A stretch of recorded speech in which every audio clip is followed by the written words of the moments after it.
Hello everyone, happy Friday, woo! This video is an unsolicited Ask Smashby. One of those, again, no one really asked you Smashby, but saw something today that made me think, really liked it, and wanted to talk about it a little bit. Pretty simple concept that a lot of us run into, myself included, and that's about how to deal with problems. Mainly how to break down an issue or a challenge you're having, and how to make it seem more manageable in your own way.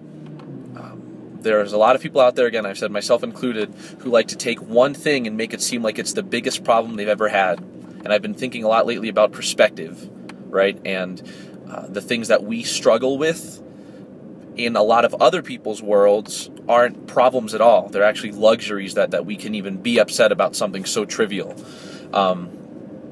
I said something on Facebook to some weightlifting friends the other day and basically was like, I'm a big baby. Because I know it's stupid for me to get upset about not being able to hit a lift or get better at this when, you know, thankfully I'm healthy and happy and things are going pretty darn well for me in the grand scheme of things. So first thing is perspective between you and other people.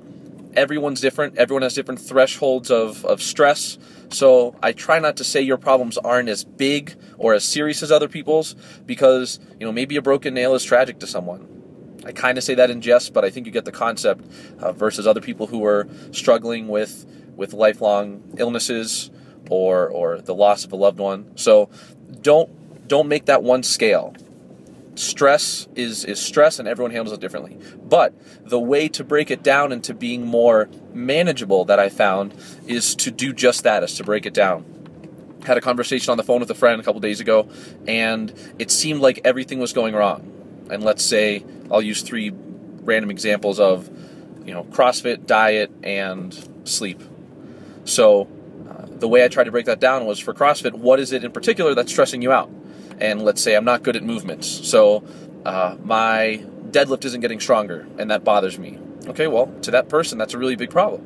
So one way I suggested to break that down is to do supplemental exercises. So instead of just doing deadlifts to deadlift, work on strengthening that posterior chain, sorry about that, your hamstrings, your lower back, your glutes. Work on different exercises, such as, you know, good mornings or limited range of motion deadlift to try and strengthen those auxiliary muscles and those support muscles. That should help.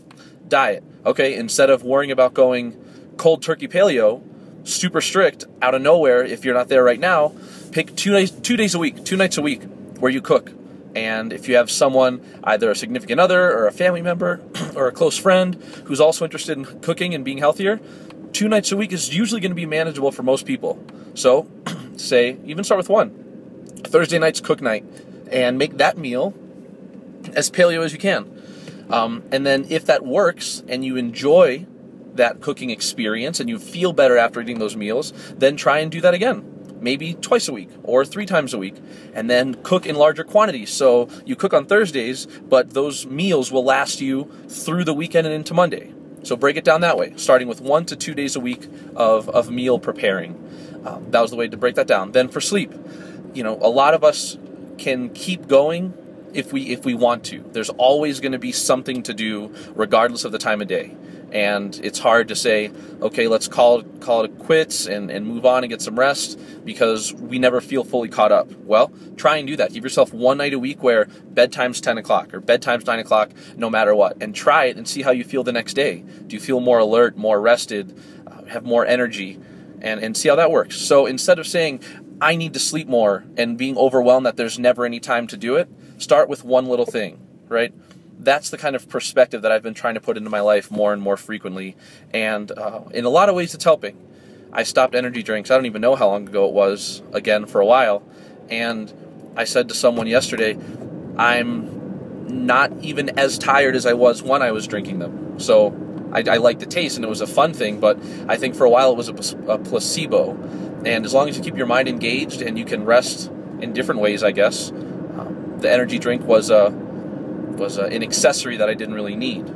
I'll probably go back at some point because I don't want to say I'll never have another energy drink, but I'm proud of myself to realize that I don't need that caffeine to get me going through the day. There's so much else going on in my life where I can keep myself engaged and energized through the process of trying to get that work done. So take big problems, break them down into smaller tasks. I would be more than interested in helping anyone try and do that. I'm not a professional at that. I'm not the best example all of the time because I am tired a lot. But I think helping other people prioritize and kind of break down seemingly unmanageable tasks into things that you can handle is a pretty powerful feeling to have, where, hey, there's 37 items on this punch list, but by 6 days from now, I know I can have 5 of them down. Boom, then that list is already shorter. Cool? Any questions, comments, concerns, feedback, let me know. Have a great Friday. Enjoy this weather if you're in Denver. Hopefully it's this beautiful everywhere else, and I will talk to you guys soon. Bye.